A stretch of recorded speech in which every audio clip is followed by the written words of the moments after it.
છે. કેવી ચિંતા? મારા પપ્પા બહુ ગુટકા ખાય છે અને જે મેડમે કાલે શાળામાં વિડીયો બતાડ્યો તે જોઈને તો હું તો ડરી જ ગઈ છું. હા, તું સમજાય ને તારા પપ્પાને. કેવી રીતે?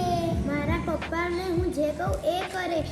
નવા કપડાં અપાવે, ચોકલેટ અપાવે, ઘણું બધું. આના બદલ મારા પપ્પાને એક પ્રોમિસ આપ્યું છે કે હું પહેલો નંબર લાવીશ અને હું લાવું પણ છું. જો આપણે આપણા પપ્પાને પ્રોમિસ આપીએ તો આપણા પપ્પા આપણને પ્રોમિસ કેમ ના આપે?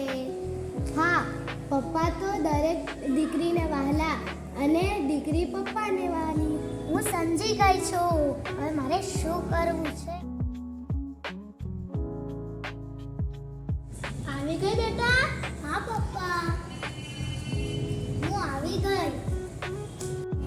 મારે તમારી પાસેથી કશું જોઈએ છે, તમે આપશો મને? હા, ચોક્કસ આપીશ. શું જોઈએ છે તારે? રમકડા જોઈએ છે? ના પપ્પા. બહાર ફરવા જવું છે?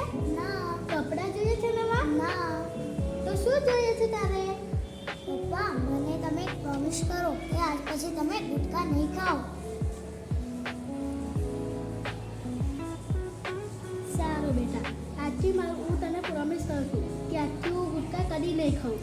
પપ્પા, મેં આજે શાળામાં જે વિડીયો જોયો એ જોઈને હું તો બહુ ગભરાઈ ગઈ કે મારા પપ્પાને કશું થઈ જશે તો. બેટા, મને કશું નહીં થાય, તું હવે ગભરાઈશ નહીં. બેટા, હવે ગભરાઈશ નહીં. હવેથી હું ગુટકા કદી નહીં ખાઉં.